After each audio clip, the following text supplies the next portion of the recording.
So my name is Toby Madigan, and this is the first episode of a new show called SPR. It's not NPR, it's way more exciting than NPR. It's SPR. And it stands for three things: sex, politics, and religion, which are all awesome to talk about on their own. But I'll tell you where I got the idea. I had a teacher in college who said that when he was growing up, there were three things you were never allowed to talk about in mixed company or in any kind of company, and those were those three things. And he commented that those were the only things worth talking about, and I agreed, and it always stuck in my mind, even though I'm well past college years. So then my friend, whose name is unpronounceable in English, it's like a George, but I'm in Hungary right now, the beautiful city of Budapest in Hungary, and the name starts with the sound that's like, you take like a D and mix it with a Y and a G and a J, and it's something like, so tell us your name. It's a little bit overkill. My name is Gyurgy. Say that again? Gyurgy. And you but, can... Okay, but it sounds to you like he's saying Gyurgy, right? But no, that's totally wrong, right? It's not Gyurgy, it's Gyurgy. Exactly. And I learned the technique, you can mute the J at the end and it's sounding more natural. If you can mute the J at the end? Yeah. Try it. The end of what? Of my name. So instead of saying George, I just go Jor? Like George, like... Gyurgy. Like, oh, maybe it's not working. So like Still if I working. say like, hi George, you're gonna understand, that sounds, what is it, like 80%? Yeah, I will know you're trying to accost me, so... Right. So his name is, in English, is George, and he's actually a good friend of mine since I met him a few years ago in Budapest, and we talk about very interesting things and have animated conversations that he just told me that it ends up having to be in a show, and I agreed to bring this format back to life. So here we are today.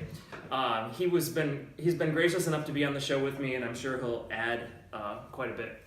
So yeah. Well, first of all, let's see.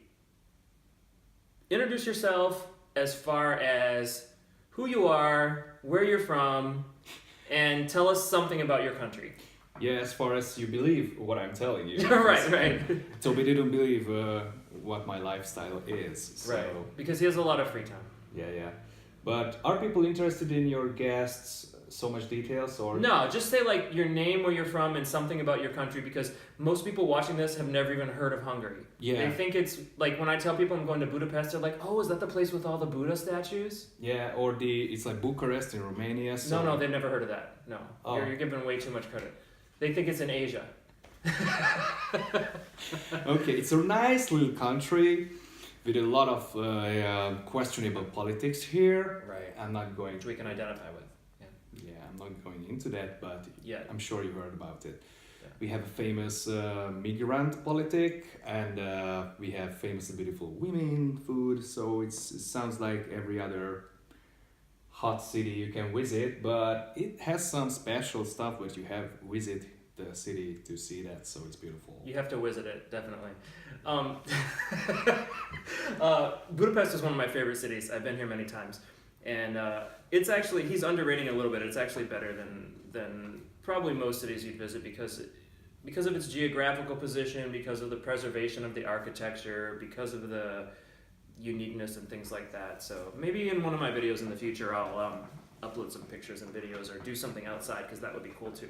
But for now, let's talk a little bit about politics, because there's stuff that's been weighing on my mind that I've been talking with Gyurgy about privately, and I think it needs to be talked about publicly. So there's something that we actually have in common now more than we ever did, and I think it's that we now both live in countries. I'm actually not even sure if I'm allowed to say this from Hungary, because it's actually it's actually quite a repressive country in the sense of like there are kind of like limits on speech and things like that. It's happening right now. So actually that'll be my first question, just since I'm in Hungary. I know that in Hungary right now there's a lot of propaganda for the current administration. So like most of the news is kind of owned or bribed and that kind of thing. But exactly. But the big question is, are you punished for speaking against it? Or is it still okay to speak against it? I think both are true. They don't really like if you speak against it, of course. But they start to buy more and more information websites like news portals and stuff. So less and less stuff is staying independent from the government. Okay, if I'm right. So I didn't do my research so deeply, but this is happening. I see that. So there's a lot of stuff going around behind the scenes, but my main question is like, if you posted a YouTube video and you were Hungarian or not Hungarian, and you were just saying all these things about how the Orban Fidesz administration is bad for the country, can you be punished for that? I don't think so. Okay, so they're not going to put you in jail for it. No. They're just going to try to find ways to make it that nobody watches you. Yeah, and they will hate you. They'll hate you. Of course, so. But you won't go to jail. You won't get a fine. You won't lose your job. No, I don't think so. Okay, good. So we're You still work for the government, though. Yeah, but we're not in like the total crazy zone where you actually will like go to jail if you speak against your government. It's not a North Korean. It's not North Korea yet. Okay, so it's more similar to the United States right now, where there's a lot of propaganda, but actually in the United States there's still a lot of journalism that goes against the current administration. So maybe that's a little bit different, but a similarity that I wanted to. Sorry, we have to say if you're not a journalist, you're not gonna lose your job. But if you are a journalist, it's likely to lose your job. You will lose your job. Yes, some things happened like this in the past. There were some like I think Nép Szabadság. There was the Origo story. It's a news portal. Origo, like the center of the like everything, and they bought the portal, and there was a big hustle. Like the leader was resigning, and it was a lot of bullshit there. So it's been 3 years. The leader of what? The leader of the website? The portal. Yeah. What is a portal? Like maybe I'm not using the right word. It's just a news website. You know? Okay. So a major news source got into trouble for speaking against the government, and eventually people ended up losing their jobs. Yeah, and I don't remember the exact cause, so sorry, but it's one of the more, for people that maybe you're watching this, and maybe you're one of our Hungarian friends, but if you're not, you probably know nothing about Hungary, especially if you're not from Europe. It's one of the most conservative governments in Europe. Probably. I think it is. It's one of the most conservative governments for sure in the Western world at this time. You know, it's nothing like a North Korea, but it's more conservative than anything else probably that I could think of besides maybe Russia. But it has a nice, strong propaganda going on. So it's really friendly because it's for the people here. Yeah. It is said. Yeah. So in the United States right now, we now have basically a government that's completely controlled by one party. We have a president who's a compulsive liar. He just lies all the time. Nobody even argues that he lies all the time. Does he stand sometimes, or he lies all the time on the bed? Or? What's?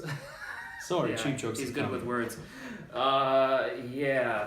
He's the last person I want to think about in a bed. A lot of people have had to, unfortunately. But I lost my train of thought. We also have a Supreme Court justice now who just got nominated, who's going to be there for life, who basically lied under oath and said a bunch of things that anyone with any investigative or interrogative abilities would know is lying. So the question becomes, can a democracy be salvaged when you've gotten to this point? Wow. Either in the United States or in Hungary. So in the United States, we've gotten to a point, like I said, where we have all three branches of government controlled by one party. They're unapologetic about it, that they're completely partisan. And at least two of the parties, the president lying all the time, and now the new Supreme Court justice lying all the time. The last fact I'll bring up was actually just yesterday, the wife of one of the conservative Supreme Court justices, his name's Clarence Thomas, and her name is Ginny or Jeannie.